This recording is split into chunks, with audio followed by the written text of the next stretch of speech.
दोस्तों, आज की इस वीडियो में हम अस्थमा के संपूर्ण इलाज के बारे में डिटेल में डिस्कस करने वाले हैं। अस्थमा एक कॉमन डिजीज कंडीशन होती है जिसे मेडिकल टर्म में ब्रोंकियल अस्थमा के नाम से जाना जाता है।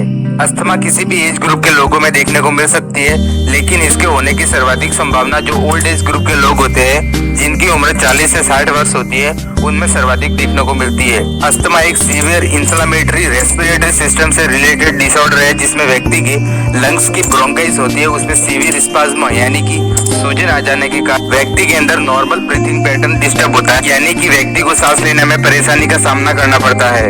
अस्थमा एक severe chronic reversible disease condition होती है। अगर किसी व्यक्ति को एक बार अस्थमा हो जाता है तो उसके दोबारा होने के चांसेस बहुत ज्यादा होते हैं।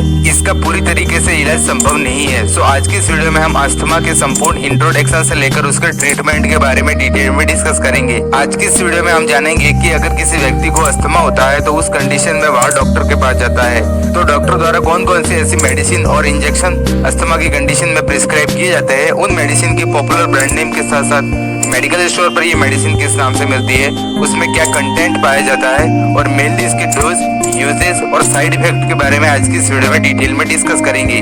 सो वीडियो बहुत ही यूजफुल होने वाली है ऑल द मेडिकल स्टूडेंट जो गांव में प्रैक्टिस करते हैं, आरएमपी डॉक्टर है, उन सभी के लिए। सो आगे बढ़ने से पहले वीडियो को लाइक कर देना। चैनल पर अगर पहली बार विजिट कर रहे हो तो चैनल को प्लीज सब्सक्राइब कर देना। चलिए वीडियो को शुरू करते हैं और सबसे पहले अपन डिस्कस करते हैं व्हाट इज अस्थमा, यानी कि अस्थमा डिजीज कंडीशन क्या होती है। उसका जनरल इंट्रोडक्शन हम सबसे पहले हिंदी और इंग्लिश भाषा में आसान शब्दों में समझने वाले हैं। सो अस्थमा रेस्पिरेटरी सिस्टम की एक क्रोनिक इन्फ्लेमेटरी डिजीज कंडीशन होती है, जिसमें व्यक्ति के लंग्स की ब्रोंकाई में स्पाज्म यानी कि सूजन आ जाने के कारण व्यक्ति का जो नॉर्मल ब्रीथिंग पैटर्न होता है वो डिस्टर्ब हो जाता है। देखिए, जो अस्थमा की कंडीशन होती है वो एक क्रोनिक होती है, यानी कि लंबे समय तक चलती है। इन्फ्लेमेटरी डिजीज कंडीशन होती है, जो लंग्स की ब्रोंकाई होती है उसमें इन्फ्लेमेशन यानी कि सूजन आ जाने के कारण जो व्यक्ति नॉर्मल रूप से सांस लेता है वो नहीं ले पाता, यानी कि उसका जो नॉर्मल ब्रीथिंग पैटर्न होता है वो डिस्टर्ब हो जाता है। अस्थमा को मेडिकल टर्म में ब्रोंकियल अस्थमा के नाम से भी जाना जाता है।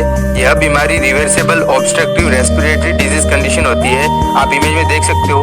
इमेज में हम अस्थमा की पैथोफिजियोलॉजी को आसानी से समझ सकते हैं। देखिए, यह एक अस्थमा की कंडीशन होती है जिसमें व्यक्ति का जो नॉर्मल एयरवे होता है वो देख सकते हो और अब नॉर्मल यानी कि जो अस्थमेटिक एयरवे होता है वो आप देख सकते हो। जो नॉर्मल एयरवे होता है उसमें व्यक्ति के एयरवे में किसी भी प्रकार का इन्फ्लामेशन या फिर जो मसल थिकनेस होती है वो नहीं होती है।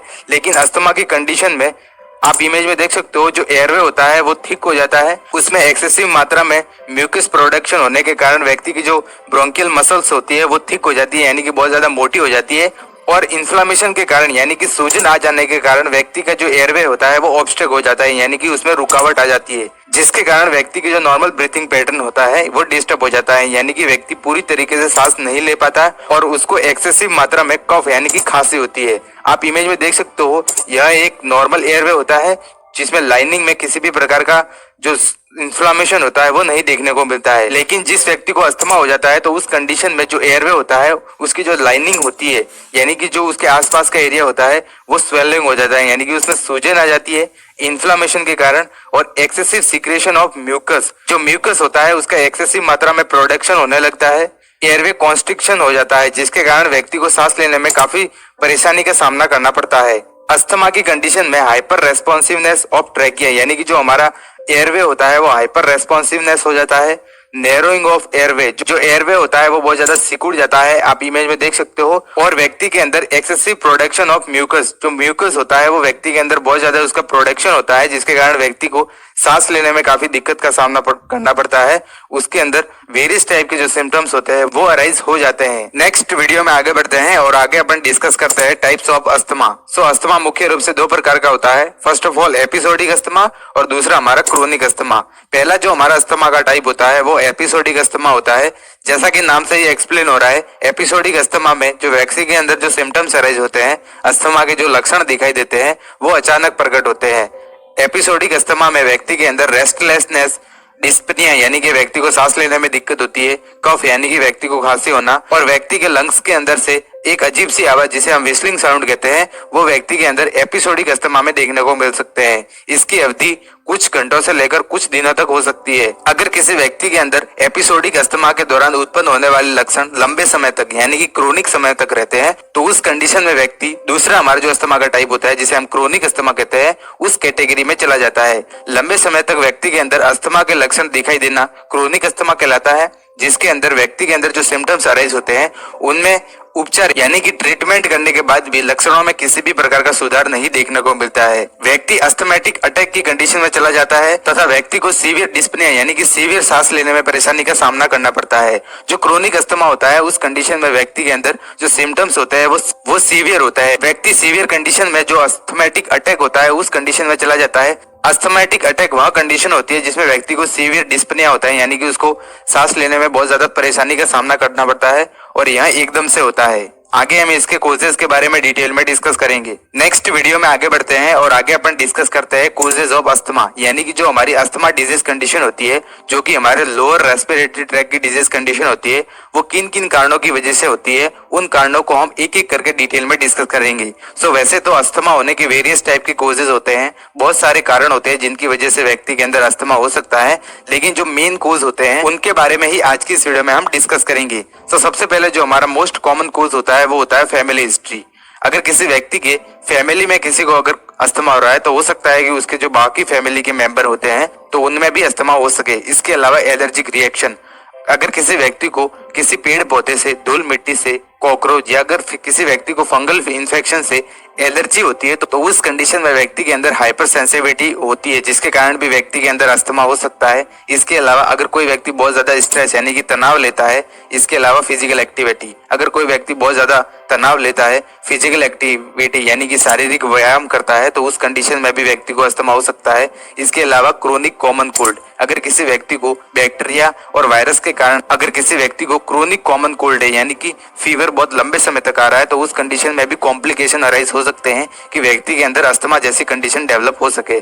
इसके अलावा राइनाइटिस, अगर किसी व्यक्ति की नेजल जो म्यूकोसा होती है, आप इमेज में देख सकते हो, अगर इसका इन्फ्लामेशन होता है तो उस कंडीशन में भी व्यक्ति के अंदर अस्थमा हो सकता है। इसके अलावा कुछ मेडिसिन होती है जिसको लेने के बाद भी अगर कोई व्यक्ति बहुत लंबे समय तक इन मेडिसिन का उपयोग करता है तो उस कंडीशन में भी अस्थमा हो सकता है, जैसे कि एस्पिरिन। एस्पिरिन का अगर कोई व्यक्ति बहुत ज्यादा लंबे समय तक उपयोग करता है तो यह भी कॉम्प्लिकेशन अराइज करती है अस्थमा की कंडीशन को। इसके अलावा गैस्ट्रोइसोफेजियल रिफ्लक्स डिजीज, जो हमारी गैस्ट्रोइसोफेजियल रिफ्लक्स डिजीज कंडीशन होती है उसमें हमारा जो कार्डियक स्पिंचर होता है, आप इमेज में देख सकते हो, वह बहुत ज्यादा वीक हो जाता है जिसके कारण व्यक्ति को बार बार वॉमिटिंग होती है और जो भी जो फूड कंटेंट वो खाता है यानी कि जो भी भोजन का सेवन करता है वो उसके सीधा ही स्टमक में नहीं पहुंचता, तो उसके कारण भी व्यक्ति के अंदर जो अस्थमा की कंडीशन होती है वो अराइज हो सकती है। इसके अलावा कुछ मेडिसिन होती है जैसे कि बीटा ब्लॉकर जो मेडिसिन होती है उनका बहुत ज्यादा उपयोग करना, कुछ विशेष भोजन होते हैं जैसे कि सेल्फिश, अगर कोई व्यक्ति बहुत ज्यादा सेल्फिश का उपयोग करता है, आप इमेज में देख सकते हो ये सेल्फिश होती है, जिसका अगर कोई व्यक्ति बहुत ज्यादा उपयोग करता है तो उसके कारण भी व्यक्ति के अंदर अस्थमा की कंडीशन डेवलप हो सकती है। आगे हम इसके सिम्टम्स के बारे में डिटेल में डिस्कस करेंगे। नेक्स्ट वीडियो में आगे बढ़ते हैं और आगे अपन डिस्कस करते हैं सिम्टम्स ऑफ अस्थमा, यानी कि अगर किसी व्यक्ति को अस्थमा डिजीज कंडीशन होती है तो उस कंडीशन में कौन कौन से ऐसे लक्षण होते हैं जो व्यक्ति के अंदर देखने को मिलते हैं, उन लक्षणों को हम एक एक करके डिटेल में डिस्कस करने वाले हैं। सबसे पहले जो हमारा मोस्ट कॉमन सिम्टम होता है वो होता है क्रोनिक कफ, यानी कि व्यक्ति को बहुत लंबे समय तक खांसी रहती है। यह जो खांसी होती है वो रात को समय में सबसे ज्यादा देखने को मिलती है। जब व्यक्ति सोता है तो उस कंडीशन में जो अस्थमा की कंडीशन में रात को सोते समय व्यक्ति को अंदर बहुत ज्यादा खांसी देखने को मिलती है। इसके अलावा डिस्निया, यानी कि व्यक्ति को सांस लेने में तकलीफ होती है। जो एयरवे होता है उसमें म्यूकस का एक्सेसिव प्रोडक्शन होने के कारण जो एयरवे होता है वो ब्लॉक हो जाता है, यानी कि ऑब्स्ट्रक्ट हो जाता है, तो उसके कारण व्यक्ति को बहुत ज्यादा सांस लेने में दिक्कत होती है। इसके अलावा शॉर्टनेस ऑफ ब्रीथिंग, यानी कि सांस फूलना, व्हिस्लिंग साउंड, जो हमारे लंग्स होते हैं उसमें से एक बहुत ही चिड़चिड़ी आवाज होती है, यानी कि जो गड़गड़ाहट की आवाज होती है वो व्यक्ति के अंदर देखने को मिल सकती है। इसके अलावा चेस्ट थिकनेस, यानी कि चेस्ट जो सीना होता है उसमें जकड़न आना, उसमें दर्द होना, डायफोरेसिस, यानी कि व्यक्ति को पसीना आना। यह पसीना मुख्य रूप से रात को सोते समय बहुत ज्यादा देखने को मिलता है। इसके अलावा टेकिपनिया, यानी कि व्यक्ति की जो रेस्पिरेटरी रेट होती है वो इंक्रीज हो जाती है। इसके अलावा वैक्यूलता, यानी कि मेलेस, इरिटेशन, यानी कि चिड़चिड़ापन, और रात को खांसी के कारण व्यक्ति को नींद नहीं आती। ये कुछ सिम्टम्स होते हैं जो कि व्यक्ति व्यक्ति के अंदर अस्थमा की कंडीशन में देखने को मिल सकते हैं। इसका हम पता लगाने के लिए डॉक्टर द्वारा कुछ डायग्नोस्टिक टेस्ट होते हैं जो कि हॉस्पिटल या फिर जो क्लिनिक में किए जा सकते हैं, और उसको करके व्यक्ति के अंदर अस्थमा की जो डिजीज कंडीशन होती है उसका हम पता आसानी से लगा सकते हैं।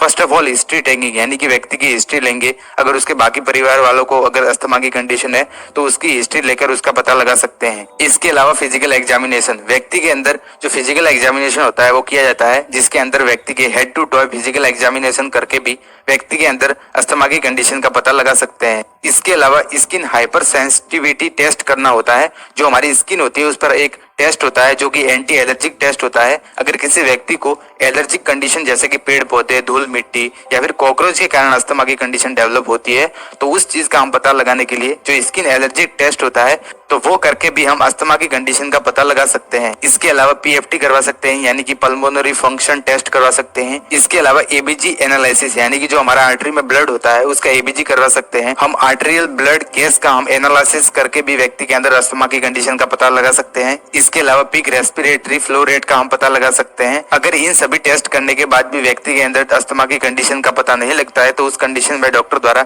सीटी स्कैन करवाया जाता है या फिर एमआरआई करवा के भी हम अस्थमा की कंडीशन का पता लगा सकते हैं। आगे हम इसके ट्रीटमेंट के बारे में डिटेल में डिस्कस करेंगे। नेक्स्ट वीडियो में आगे बढ़ते हैं और आगे अपन डिस्कस करते हैं ट्रीटमेंट ऑफ अस्थमा। अगर किसी व्यक्ति को अस्थमा डिजीज कंडीशन होती है तो उस कंडीशन में वह डॉक्टर के पास जाता है और डॉक्टर द्वारा ऐसी कौन कौन सी मेडिसिन होती है जो कि प्रिस्क्राइब की जाती है अस्थमा की कंडीशन में, उन सभी की सभी मेडिसिन को हम कैटेगरी वाइज आज की इस वीडियो में हम डिटेल में डिस्कस करने वाले हैं। सो आगे बढ़ने से पहले मैं आप सब लोगों को बता दूं कि मेरे द्वारा जितनी भी मेडिसिन और इंजेक्शन की जानकारी प्रोवाइड की जाती है वो सिर्फ एजुकेशन पर्पज से है।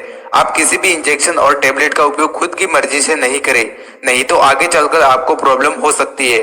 सो चलिए उन सभी मेडिसिन को देखते हैं जो कि अस्थमा की कंडीशन में डॉक्टर द्वारा प्रिस्क्राइब की जाती है।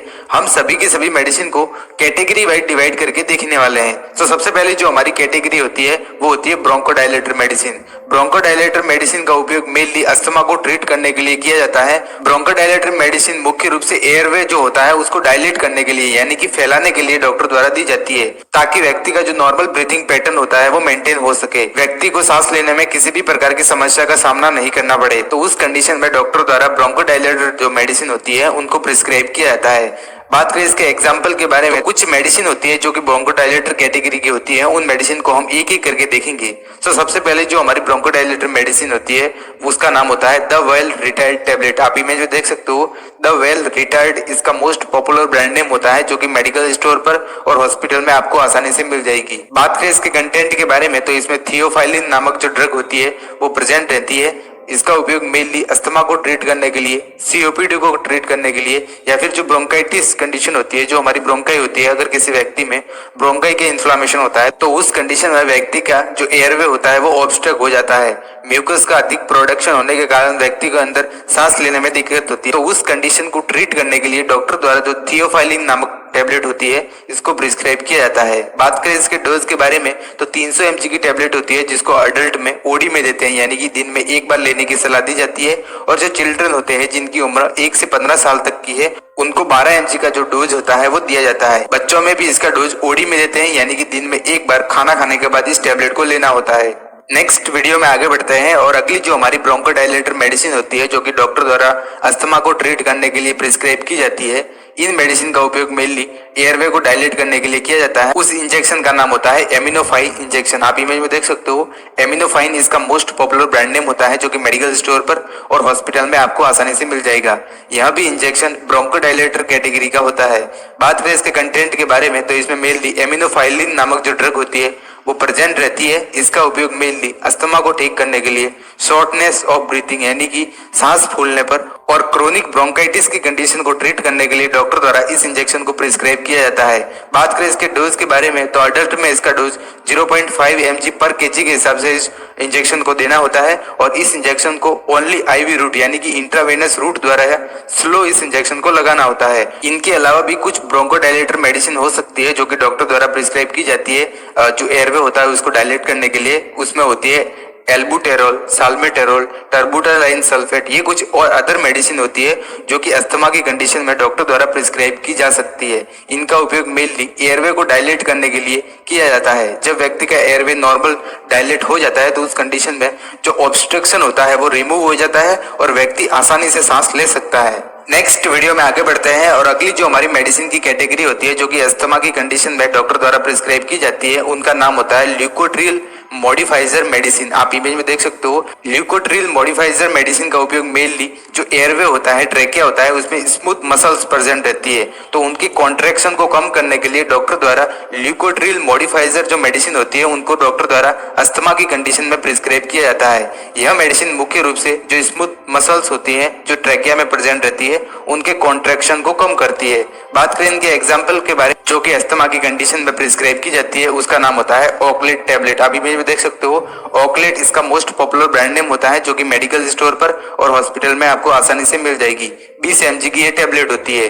बात करें इसके कंटेंट के बारे में तो इसमें मेनली जाफिर लुकास्ट नामक जो कंटेंट होता है वो प्रेजेंट रहता है। इस टैबलेट का उपयोग मेनली अस्थमा की कंडीशन में जो सिम्टम्स अराइज होते हैं जैसे कि कफ होना, डिफिकल्टी इन ब्रीथिंग यानी कि व्यक्ति को सांस लेने में परेशानी का सामना करना, चेस्ट थिकनेस वाली जो कंडीशन होती है उनको ट्रीट करने के लिए, उन सिम्टम्स की सिवियरिटी को कम करने के लिए डॉक्टर द्वारा इस टैबलेट को प्रिस्क्राइब किया जाता है। बात करें इस टैबलेट के डोज के बारे में तो अडल्ट में ये 20 mg की जो टैबलेट होती है उसे बीडी में प्रिस्क्राइब किया जाता है, यानी कि दिन में 2 बार सुबह और शाम इस टैबलेट को लेना होता है। और जो बच्चे होते हैं जिनकी उम्र 5 से 11 वर्ष होती है उनको 10 mg की टैबलेट बीडी में देते हैं, यानी कि दिन में 2 बार सुबह और शाम इस टैबलेट को लेने की सलाह दी जाती है। नेक्स्ट वीडियो में आगे बढ़ते हैं और अगली जो हमारी मेडिसिन की कैटेगरी होती है जो कि अस्थमा की कंडीशन में प्रिस्क्राइब की जाती है, मोस्ट पॉपुलर मेडिसिन की कैटेगरी होती है जिसका उपयोग मेनली अस्थमा को ट्रीट करने के लिए किया जाता है, यानी कि अस्थमा की कंडीशन में सबसे ज्यादा इन टैबलेटों का उपयोग किया जाता है। बात करें इस टैबलेट की कैटेगरी के बारे में तो ये medicine beta 2 Adreno receptor agonist medicine होती है। इन टैबलेटों का उपयोग मेनली जो ब्रोंकियल्स मसल्स होती हैं उनको रिलैक्स करने के लिए इनका उपयोग किया जाता है। जैसा कि हमने अस्थमा के लक्षण के बारे में देखा था तो उसमें हमने देखा कि जो हमारी एयरवे होता है वो हाइपर रेस्पॉन्सिवनेस हो जाता है, तो उस कंडीशन में जो ब्रोंकियल मसल्स होती हैं वो भी हाइपर हो जाती है, तो उनको ट्रीट करने के लिए, उन मसल्स को रिलैक्स करने के लिए डॉक्टर द्वारा बीटा 2 एडिनो रिसेप्टर अगोनिस्ट जो मेडिसिन होती है उनको डॉक्टर द्वारा प्रिस्क्राइब किया जाता है। बात करें इनके एग्जाम्पल के बारे में, इनमें कुछ मेडिसिन होती है जो कि इंजेक्शन फॉर्म में, टैबलेट फॉर्म में और इनहेलर के फॉर्म में भी होती है, तो उनके बारे में देखेंगे। तो सबसे पहले जो हमारी टैबलेट होती है जो कि beta 2 Adreno receptor agonist medicine है उसका नाम होता है एस्थालिन टैबलेट। आप इमेज में देख सकते हो एस्थालिन इसका मोस्ट पॉपुलर ब्रांड नेम होता है जो कि मेडिकल स्टोर पर और हॉस्पिटल में आपको आसानी से मिल जाएगी। बात करें इसके कंटेंट के बारे में तो इसमें मेनली साल्बुटामोल सल्फेट नामक जो कंटेंट होता है वो प्रेजेंट रहता है। इस टैबलेट का उपयोग मेनली अस्थमा को ट्रीट करने के लिए, जो सीओपीडी होती है यानी कि chronic obstructive pulmonary disease condition होती है उसको ट्रीट करने के लिए, क्रोनिक ब्रोंकाइटिस की कंडीशन में, इन सभी की सभी बीमारियों में व्यक्ति के अंदर जो ब्रोंकियल मसल्स होती है वो हाइपर होती है, तो उनको रिलैक्स करने के लिए और व्यक्ति के नॉर्मल ब्रीथिंग पैटर्न को मेंटेन करने के लिए डॉक्टर द्वारा एस्थालाइन नामक जो टैबलेट होती है वो प्रिस्क्राइब की जाती है। बात करें इसके डोज के बारे में तो ये 4 mg की टैबलेट होती है जिसको अडल्ट में ओडी में देते हैं, यानी कि दिन में 1 बार इस टैबलेट को लेने की सलाह दी जाती है। अकॉर्डिंग टू सिम्टम सिवियरिटी के आधार पर डॉक्टर द्वारा इसका डोज आगे पीछे किया जा सकता है और जो बच्चे होते हैं उनको अकॉर्डिंग टू डॉक्टर ऑर्डर इसका डोज देना होता है। नेक्स्ट वीडियो में आगे बढ़ते हैं और अगली जो हमारी एड्रीनो रिसेप्टर अगोनिस्ट जो मेडिसिन होती है जो कि अस्थमा को ट्रीट करने के लिए दी जाती है उसका नाम होता है ग्रीन लिंक्टस बीएम टैबलेट। आप इमेज में देख सकते हो ग्रीन लिंक्टस बीएम इसका मोस्ट पॉपुलर ब्रांड नेम होता है जो कि मेडिकल स्टोर पर और हॉस्पिटल में आपको आसानी से मिल जाएगी।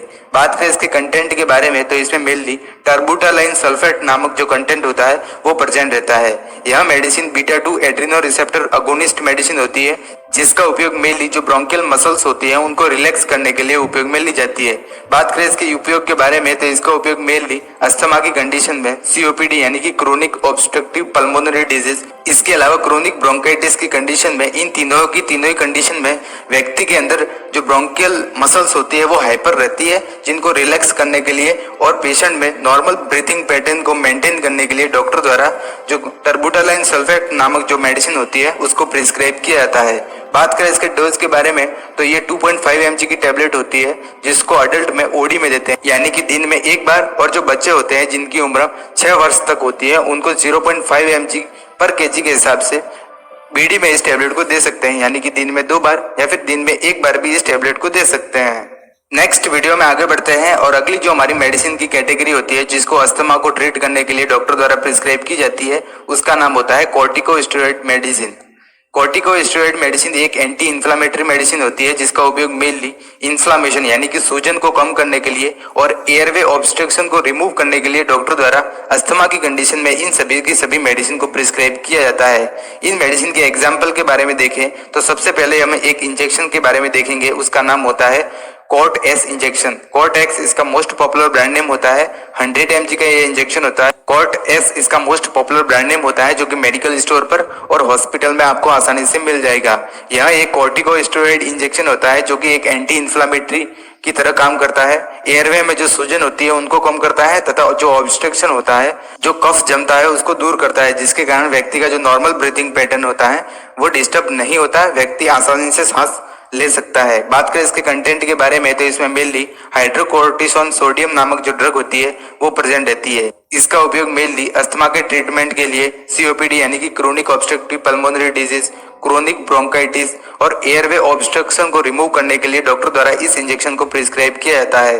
बात करें इस इंजेक्शन के डोज के बारे में तो ये 100 mg का इंजेक्शन होता है जिसको अडल्ट में ओडी में देते हैं यानी कि दिन में 1 बार, और जो छोटे बच्चे होते हैं, चिल्ड्रन होते हैं जिनकी उम्र 6 वर्ष से 11 वर्ष होती है, उनको 4 mg के हिसाब से ओडी में देते हैं यानी कि दिन में 1 बार या फिर अकॉर्डिंग टू डॉक्टर ऑर्डर इनको इस इंजेक्शन का डोज प्रिस्क्राइब किया जाता है। नेक्स्ट वीडियो में आगे बढ़ते हैं और अगली जो हमारी कॉर्टिकोस्टेरॉइड मेडिसिन होती है उसका नाम होता है वेंटोकॉर्टिल टैबलेट। आप इमेज देख सकते हो, वेंटोकॉर्टिल इसका मोस्ट पॉपुलर ब्रांड नेम होता है। 20 mg की ये टैबलेट होती है जो कि मेडिकल स्टोर पर और हॉस्पिटल में आपको आसानी से मिल जाएगी। बात करें इसके कंटेंट के बारे में तो इसमें मेनली प्रेडनिसोलोन नामक जो कंटेंट होता है वो प्रेजेंट रहता है। यह टैबलेट भी कॉर्टिकोस्टेरॉइड मेडिसिन की कैटेगरी की होती है जिसका उपयोग मेनली एयरवे ऑब्स्ट्रक्शन को रिमूव करने के लिए तथा सूजन को कम करने के लिए डॉक्टर द्वारा प्रिस्क्राइब किया जाता है। बात करें इसका उपयोग के बारे में तो इसका उपयोग मेनली सीओपीडी को ट्रीट करने के लिए, अस्थमा को ट्रीट करने के लिए, क्रोनिक ब्रोंकाइटिस और एयरवे ऑब्स्ट्रक्शन को रिमूव करने के लिए डॉक्टर द्वारा इस टैबलेट को प्रिस्क्राइब किया जाता है। बात करें इसके डोज के बारे में तो ये 20 mg की टैबलेट होती है जिसको अडल्ट में ओडी में देते हैं यानी कि दिन में 1 बार, और जो छोटे बच्चे होते हैं जिनकी उम्र 6 से 11 वर्ष तक होती है उनको अकॉर्डिंग टू डॉक्टर ऑर्डर इस टैबलेट का डोज देना होता है। अदर कुछ और कॉर्टिकोस्टेरॉइड मेडिसिन हो सकती है जिनको डॉक्टर द्वारा प्रिस्क्राइब किया जा सकता है, जैसे कि बेक्लोमेथाजोन, मेथिल प्रेडनिसोलोन और फ्लूनिसोलिड नामक जो मेडिसिन होती है वो डॉक्टर द्वारा प्रिस्क्राइब की जा सकती है। नेक्स्ट वीडियो में आगे बढ़ते हैं और आगे अपन डिस्कस करते हैं ट्रीटमेंट ऑफ अस्थमेटिक अटैक। जैसा कि हमने वीडियो के स्टार्टिंग में ही देखा था कि व्यक्ति के अंदर क्रोनिक ब्रोंकाइटिस में अस्थमेटिक अटैक आता है तो उस कंडीशन में डॉक्टर द्वारा कुछ इनहेलर्स प्रोवाइड किए जाते हैं अस्थमा की कंडीशन में, ताकि वो हर समय अपने पास रखे और जब भी अस्थमेटिक अटैक आए तो उसे इनहेल करके उन सिम्टम्स की सिविरिटी को कम कर सके। तो सबसे पहले जो हमारा इनहेलर है जो इसका उपयोग मेनली अस्थमेटिक अटैक की कंडीशन में डॉक्टर द्वारा उसे प्रोवाइड किया जाता है तो उसका नाम होता है लिवोलाइन इनहेलर। आप इमेज में देख सकते हो, लिवोलाइन इनहेलर के नाम से ये मेडिकल स्टोर पर और हॉस्पिटल में आपको आसानी से मिल जाएगा। इसको मुंह में डालकर सीधा ही इसे इनहेल करना होता है, पीछे से इसको पुश करना होता है ताकि जो सिम्टम्स होते हैं उनको कम किया जा सके। बात करें इसके कंटेंट के बारे में तो इसमें लेवोसाल्बुटामोल नामक जो कंटेंट होता है वो प्रेजेंट रहता है। इसका उपयोग मेनली अस्थमेटिक अटैक की कंडीशन में किया जाता है। जब व्यक्ति के अंदर अस्थमेटिक अटैक आता है तो उस कंडीशन में व्यक्ति को सीवियर डिस्निया देखने को मिलता है, यानी कि व्यक्ति को सांस लेने में बहुत ज्यादा परेशानी का सामना करना पड़ता है। तो उसके सिम्टम्स को सिविरिटी को कम करने के लिए डॉक्टर द्वारा जो लिवोलाइन इनहेलर होता है इसका उपयोग किया जाता है। बात करें इसके डोज के बारे में तो जो अडल्ट होते हैं उनमें 2.5 mg का जो इनहेलर होता है वो प्रोवाइड किया जाता है। यह इनहेलर फॉर्म में भी होता है और इसका उपयोग जो नेबुलाइजर मशीन होती है, आप इमेज में देख सकते हो, इसके द्वारा भी किया जा सकता है। अगला जो हमारा इनहेलर है जो कि अस्थमेटिक कंडीशन में डॉक्टर द्वारा प्रिस्क्राइब किया जाता है उसका नाम होता है डुओलाइन इनहेलर। आप इमेज में देख सकते हो, डुओलाइन इसका मोस्ट पॉपुलर ब्रांड नेम होता है जो कि मेडिकल स्टोर पर और हॉस्पिटल में आपको आसानी से मिल जाएगा। बात करें इसके कंटेंट के बारे में तो इसमें 2 ड्रग का कॉम्बिनेशन होता है। फर्स्ट ऑफ ऑल जो ड्रग होती है वो होती है लेवोसाल्बुटामोल और दूसरी जो हमारी ड्रग होती है उसका नाम होता है एप्राट्रोपियम ब्रोमाइड नामक जो ड्रग होती है इसका उपयोग किया जाता है। इसका उपयोग मेनली अस्थमेटिक कंडीशन में डॉक्टर द्वारा प्रिस्क्राइब किया जाता है। जब व्यक्ति को अस्थमेटिक अटैक आता है तो उस कंडीशन में व्यक्ति के अंदर सीवियर डिस्निया देखने को मिलता है तो उसकी सीवियरिटी को कम करने के लिए डॉक्टर द्वारा डुओलाइन इनहेलर का उपयोग किया जाता है। बात करें इसके डोज मेनली इनहेलर के रूप में या फिर जो नेबुलाइजर मशीन होती है इसके द्वारा उपयोग कर सकते हैं। सो गाइस, उम्मीद करता हूँ मैंने अस्थमा के इंट्रोडक्शन से लेकर उसके ट्रीटमेंट के बारे में आपको समझाया है वो सभी के सभी समझ में आया होगा। वीडियो अगर पसंद आई हो तो वीडियो को लाइक कर देना। चैनल पर अगर पहली बार विजिट कर रहे हो तो चैनल को प्लीज सब्सक्राइब कर देना। हम मिलते हैं किसी न्यू और एजुकेशन वीडियो में, तब तक के लिए जय हिंद, जय भारत।